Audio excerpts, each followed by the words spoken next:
আসসালামু আলাইকুম রহমতুল্লাহি ওবরকাতুহু। সম্মানিত দর্শক, জ্বালানি সংকটে বাংলাদেশ রীতিমতো তছনছ হতে চলেছে।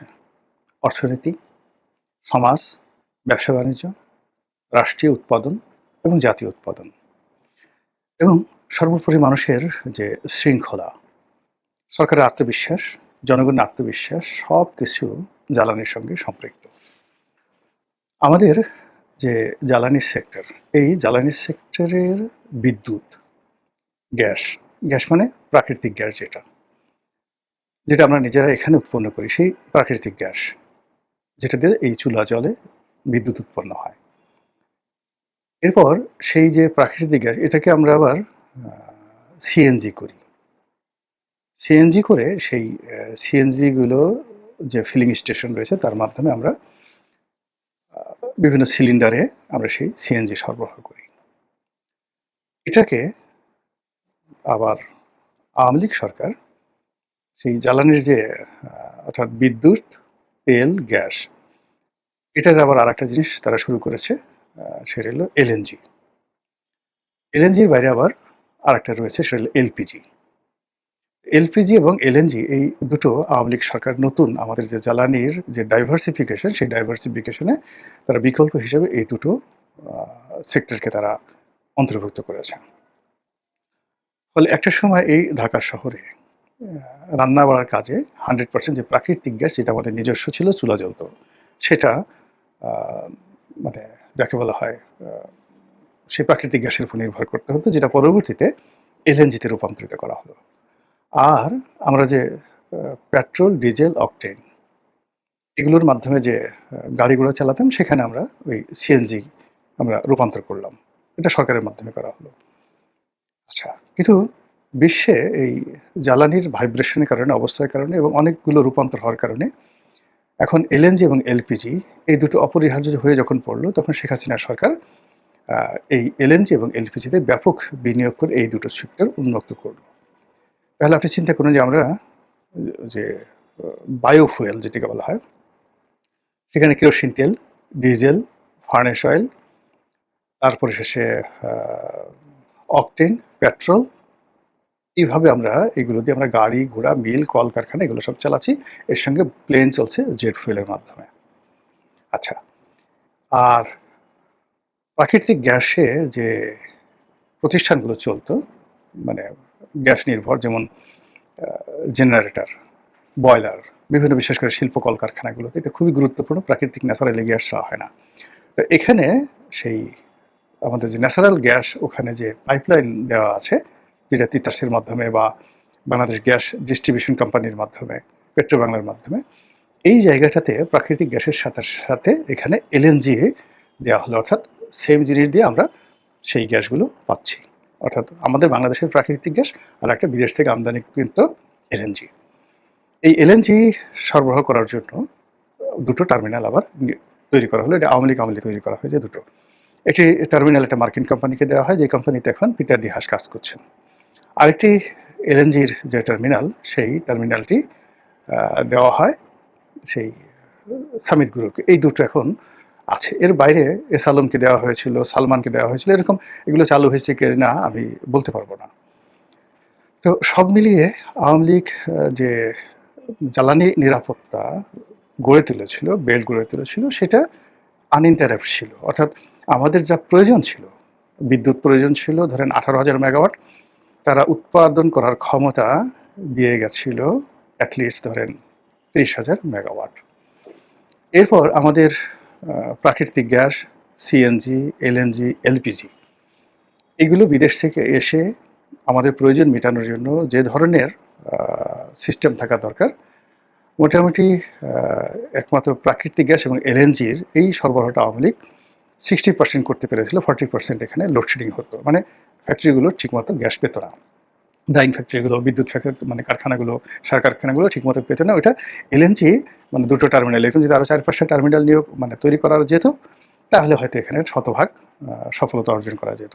কিন্তু তারপরে আওয়ামী লীগ জমানাতে বিদ্যুৎটা শতভাগ ছিল, তারপরে এলপিজির কোনো সমস্যা ছিল না, এলএনজির এবং প্রাকৃতিক গ্যাস, সেই প্রাকৃতিক গ্যাসের 60% তারা মোটামুটি সরবরাহ করতে পারতো। এই 60% কনজিউম দিয়ে আর বিদ্যুৎ দিয়ে মানে ইলেকট্রিসিটি দিয়ে এবং ডিজেল দিয়ে ইন্ডাস্ট্রিগুলো মোটামুটি চলে যাচ্ছিল। আওয়ামী লীগ সরকারের সময় শেষ দিকে এসে যে প্রবলেমটা হয়ে গেল সেটা হলো এই যে বিদ্যুতের যে সেক্টর, এই সেক্টরে প্রচুর সিস্টেম লস। সেই সিস্টেম লসের পরিমাণটা একজাক্টলি আমি এখানে বলতে পারবো না, but it's not less than 40,000 crore টাকা ইয়ারলি। আর এখানে ভর্তুকির পরিমাণও অলমোস্ট এই 40,000 অর্থাৎ অলমোস্ট 80,000 80,000 কোটি টাকা ভর্তুকি এবং সিস্টেম লস।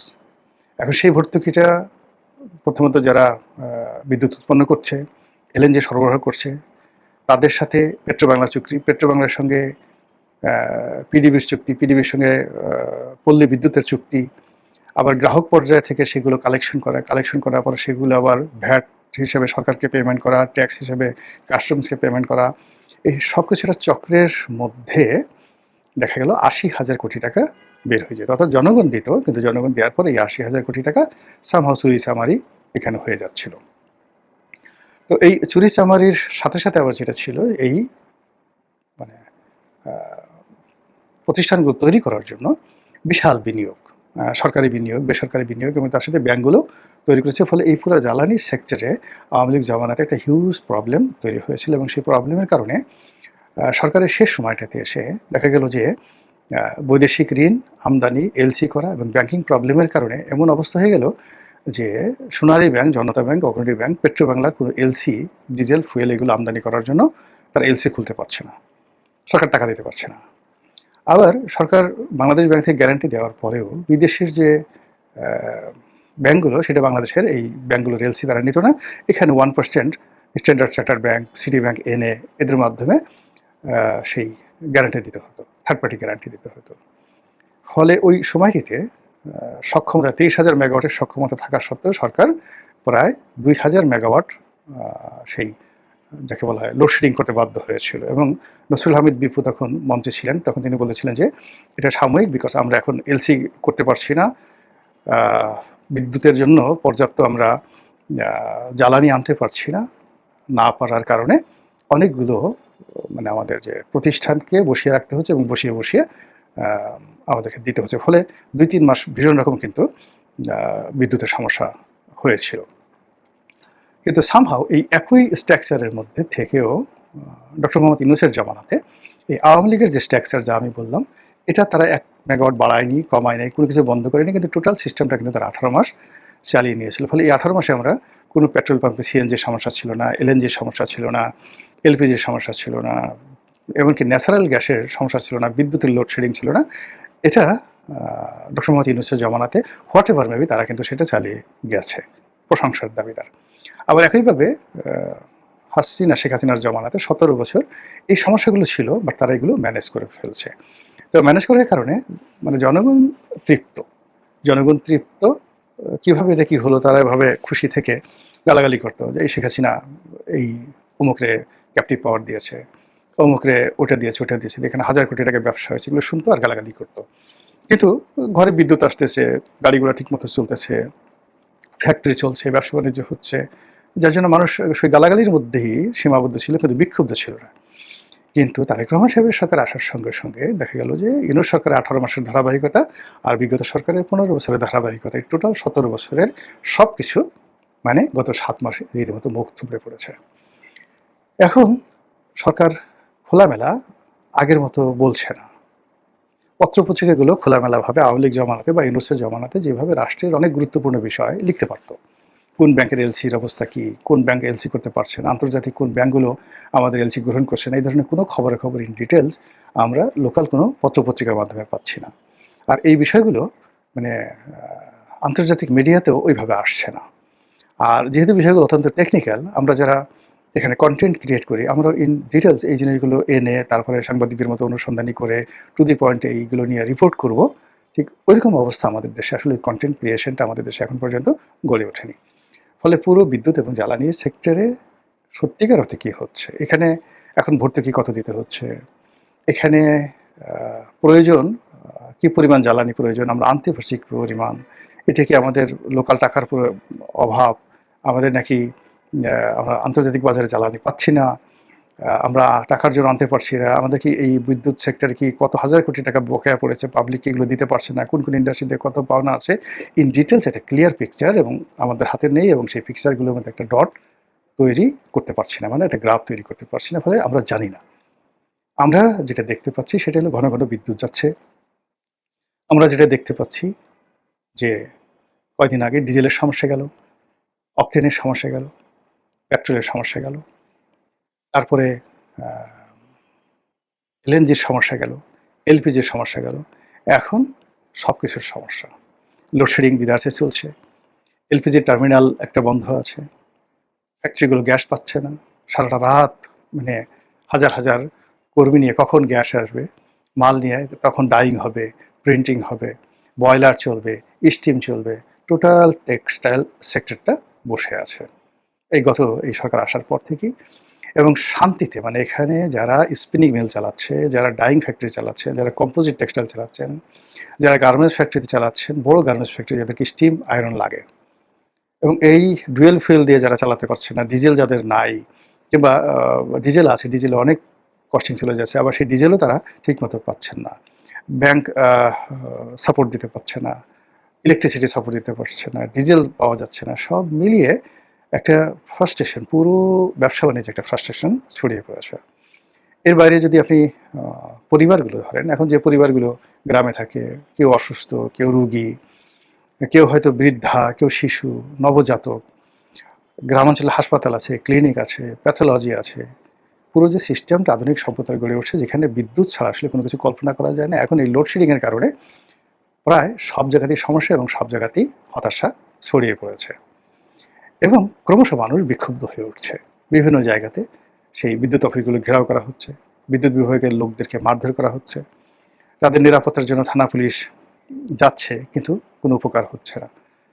আর এই অবস্থাতে সরকারের যারা কর্তা ব্যক্তি, তারা যে কথাবার্তা বলছে, সমস্ত দায় আওয়ামী লীগের বিগত সরকারগুলো, তাদের কোনো দায় দায়িত্ব নেই, তারা আরও 2 বছর সময় তাদেরকে দিতে হবে, আদারওয়াইজ তারা এই প্রবলেম সলভ করতে পারবে না, এটা একদিনের প্রবলেম না, এই যে কথাগুলো তারা বলছে, কিন্তু এই কথাগুলো মানুষজনকে কোনো অবস্থাতে আশ্বস্ত করতে পারছে না। তাদের বক্তব্যটা হলো যে প্রবলেম যাদের আমলে ছিল তখন তো তাদের আমলে হয়নি, তোমার আমলে এত 6 মাসে হঠাৎ প্রবলেম আসলো কেন?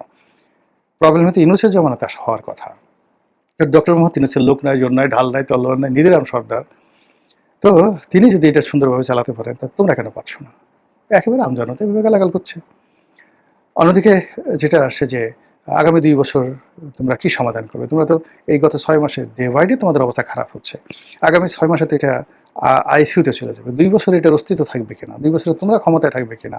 কে কি হবে না হবে তার কোনো তো নিশ্চয়তা নেই। আমরা এর মধ্যে এই যে এখন কষ্ট করতেছি, আমরাই তো বাঁচতেছি না। আমাদের ফ্যাক্টরি, ব্যবসা বাণিজ্য সব বন্ধ হয়ে যাচ্ছে। তো এই যে একটা বিষয় যাচ্ছে, এরই প্রেক্ষিতে প্রধানমন্ত্রী বক্তব্য দিয়েছেন। দুঃখ প্রকাশ করেছেন জনগণের দুর্দশার জন্যে। এটা শুনতে অনেক ভালো শুনিয়েছে, কিন্তু বাস্তবতা হলো মানুষের মন মানছে না। মানুষের শরীর, অর্থনৈতিক অ্যাবিলিটি কোনো কিছু এই জিনিসগুলো অ্যাবজর্ব করতে পারছে না। ফলে অ্যাজ এ হোল যে যার অবস্থানে আমাদের দেশের জনগণ যার যতটুকু আছে সেটুকু ভেঙে পড়েছে। মহান আল্লাহ আমাদের সবাইকে হেদায়েত দান করুন এবং হেফাজত করুন। আসসালামু আলাইকুম ওয়া রাহমাতুল্লাহি ওয়া বারাকাতুহু।